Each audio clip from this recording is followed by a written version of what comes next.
बत्तीपुर नाम का गांव वहाँ के मछलियों के लिए जाना जाता था। वहाँ पर हर किसी के पास एक तालाब था और हर कोई अपनी अपनी मछलियाँ पालकर पकड़कर व्यापार करता था। उसी गांव में धनिया नाम का एक व्यक्ति रहता था, जिसके पास ना तो कोई तालाब था, ना ही रहने के लिए अच्छा घर था। धनिया की एक छोटी सी बेटी और एक पत्नी है। धनिया को एक ही सपना था कि उसका भी एक तालाब हो और वो भी बाकियों की तरह इज्जत से जिंदगी गुजारे। यही सोचते हुए हर रोज सुबह उठकर धनिया दूसरों के तालाब में मजदूरी करने के लिए जाता था। सीता, मैं काम पर जा रहा हूँ। आज घर जल्दी लौट आऊंगा। आते वक्त तुम्हारे लिए कुछ लेकर आऊं? हाँ जी, एक केक लेते हुए आना। आज अपनी बेटी का जन्मदिन है। अरे हाँ, मैं ये बात कैसे भूल गया।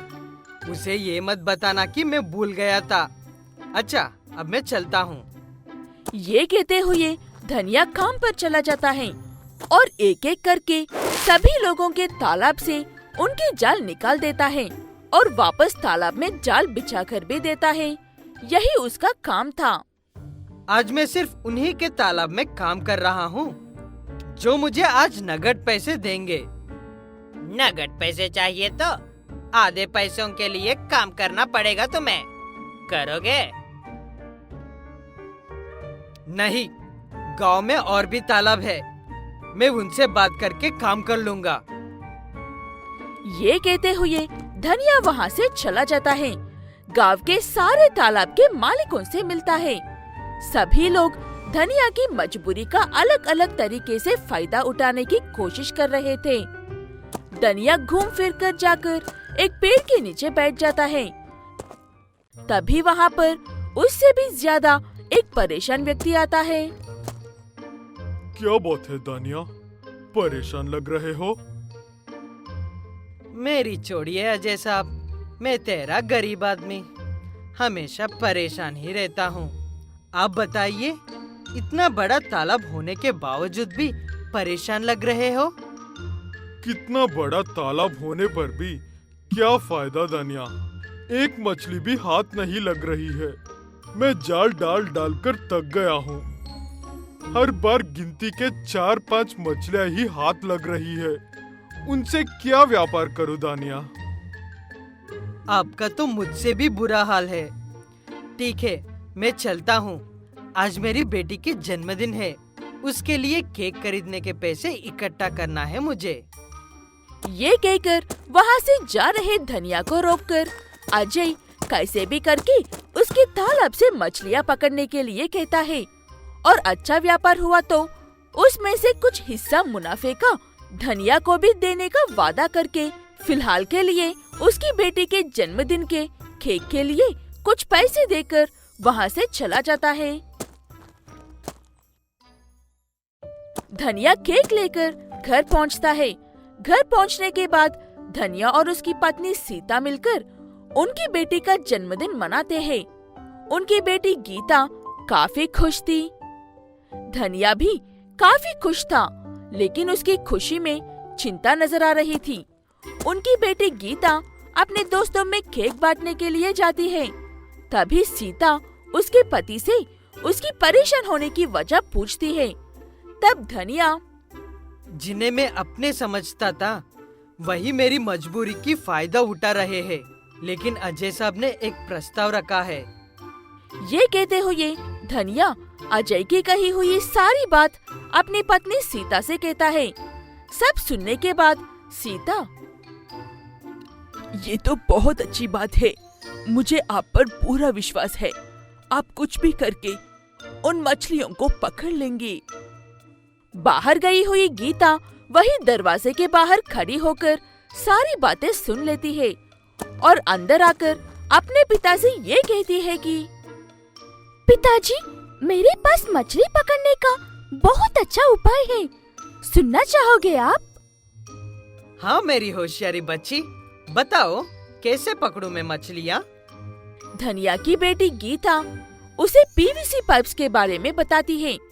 पीवीसी पाइप्स की मदद से एक ढांचा बनाकर उसे नदी के कम पानी वाले हिस्से में रखने के लिए कहती है। उन पीवीसी पाइप्स का जाल ऐसा था कि जब मछलियाँ उन पाइप्स में रखे हुए खाने को खाने के लिए आती है, तब वो फिसलकर एक टब या बकेट में सीधे जाकर घिर जाती है। ऐसे बिना मेहनत किए मछलियाँ अपने आप चलकर आकर उनके बकेट्स और टब में गिर जाती हैं। धनिया की बेटी गीता का ये उपाय सफल होता है।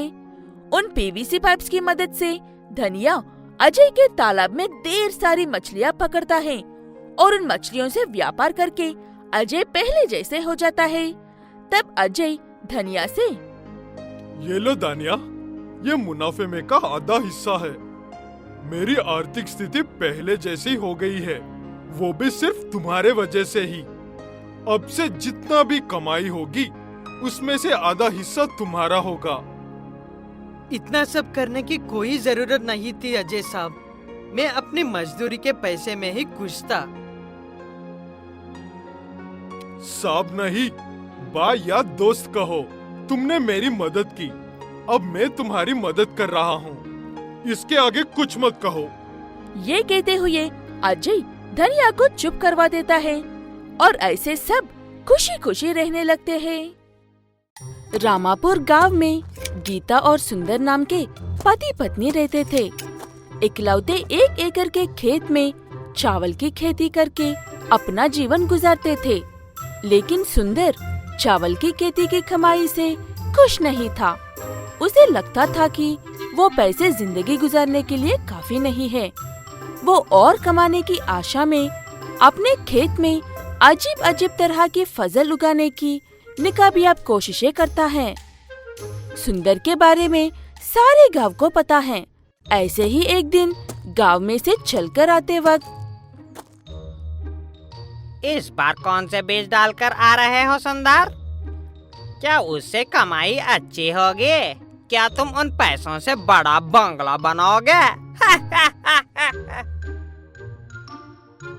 तुम्हारा अकल टिकाने लगाने का समय जरूर आएगा, देखना तुम बस। ये कहकर गुस्से में वहाँ से चला जाता है सुंदर। तभी उसे ऐसे जाते हुए एक आदमी देख लेता है जो सुंदर की लालच को अच्छे से जानता है। अरे सुंदर, इधर आओ भाई, उनके बातों पर ध्यान मत दो। मैं तुम्हें अच्छे खासे पैसे कमाने का एक उपाय देता हूँ। पैसों का नाम सुनते ही आगे पीछे देखे बिना जाकर उस आदमी के पास बैठ जाता है सुंदर। तुम्हारे खेत के बाजू में जो राजेश का मछली का तालाब है, उससे वो कितने सारे पैसे कमा रहा है, पता है तुम्हें? हाँ हाँ, मैंने भी देखा है उसे। कुछ दिन पहले ही एक बड़ा बंगला बनवाया है और नई कार भी ली है। उसे देखकर मुझे काफी जलन हुए। तुम्हें क्या लगता है उसने वो सब कैसे कमाया है? मेरे दिए हुए बीज से। तुम कहो तो मैं तुम्हें भी दे सकता हूँ, क्या कहते हो? उसकी बातों पर अंधविश्वास करके सुंदर,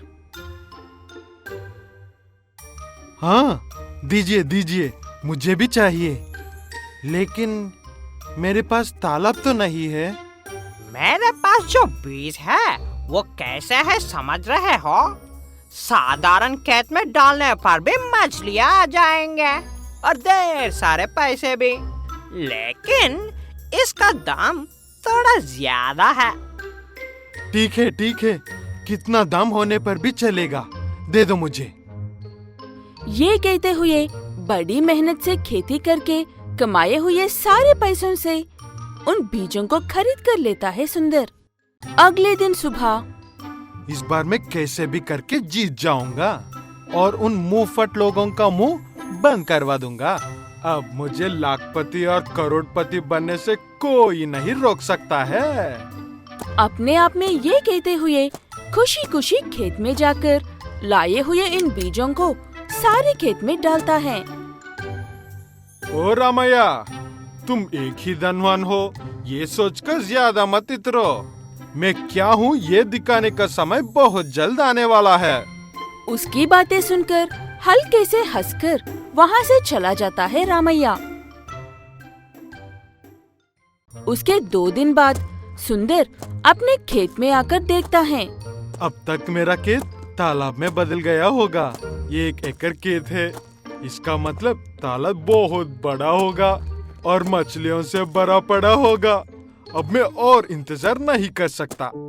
ये कहते हुए वहाँ पर जाकर देखा तो सारी फसल का खेत खराब हो गया था और उनमें से अजीब सी बदबू भी आने लगती थी। इतने में खेत का काम करने के लिए गीता वहाँ पर आती है। छी छी छी छी, ये कैसे बदबू है? ये क्या हो गया है हमारे खेत को? ऐसे क्यों सूख गया है अचानक से? ये कहकर जोरों से रोने लग जाती है गीता। सुंदर उसका रोना देख नहीं पाता, इसीलिए सारी बात बता देता है उसे।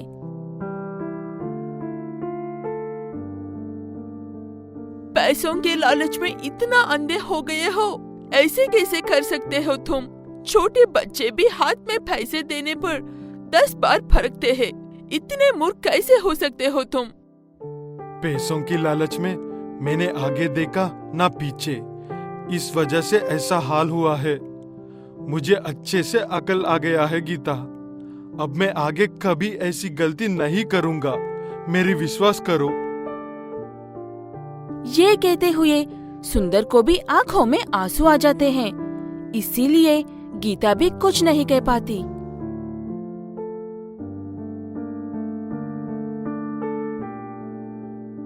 ठीक है, रहने दीजिए अब। पैसों से जिंदगी चलती है, ये बात सही है, लेकिन पैसा जिंदगी नहीं बन सकता कभी। तुम्हें अकल आ गई है, यही काफी है। लेकिन फसल से बचे हुए सारे पैसे भी तो खत्म हो गया है गीता। अब क्या करें? पास वाले मछलियों के तालाब के पास खड़ा रामैया उनकी बातें सुनकर उनके पास आता है। देखो सुंदर, मेहनत किए बिना कुछ भी नहीं मिलता, और जो बिना मेहनत की मिलता है वो ज्यादा देर तक नहीं रहता। उनकी इनकी बातें सुन बिना मेहनत किया कामयाबी होने की कोशिश करोगे तो ऐसा ही होगा। मुझे माफ कर दीजिए रामैया, मैं आपसे बहुत बदतमीजी से बात की थी ना। ठीक है, जो हुआ उसे भूल जाओ। अगर तुम्हें सच में धनवान बनना है तो मेहनत करो, एक दिन जरूर धनवान बन जाओगे। अगर तुम्हें मेरी बात पर यकीन नहीं तो मैं भी इसमें तुम्हारी मदद करूंगा। वो बातें सुनकर दोनों पति पत्नी काफी खुश होते हैं और तुरंत हाँ कह देते हैं। रामैया उसके खुद के पैसों से उनके 1 एकड़ खेत में से आधी जमीन में गड्ढा करके तालाब बनाता है और बचे हुए आधे हिस्से को अच्छा करके चावल के बीज डालता है।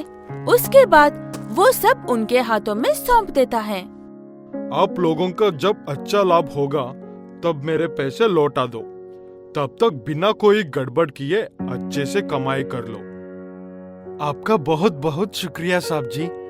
धनवान का मतलब पैसे वाला नहीं होता, जरूरतमंदों की मदद करने वाला होता है। ये बात आपने अच्छे से समझ दी है मुझे। अब मैं फिर कभी पैसों की लालच में नहीं भागूंगा। ये कहते हुए गीता और सुंदर अपने काम को अच्छे से कर लेते हैं। सुंदर अपने मछली के तालाब को संभालता था और गीता खेत के काम संभालती थी। ऐसे देखते ही देखते 2 सालों में वो बहुत बड़ा धनवान बना जाता है और रामैया का कर्जा भी चुका देता है। लेकिन वो एक दिन भी पैसों का घमंड दिखाए बिना दूसरों की मदद करते हुए सुकून से जिंदगी गुजारता है।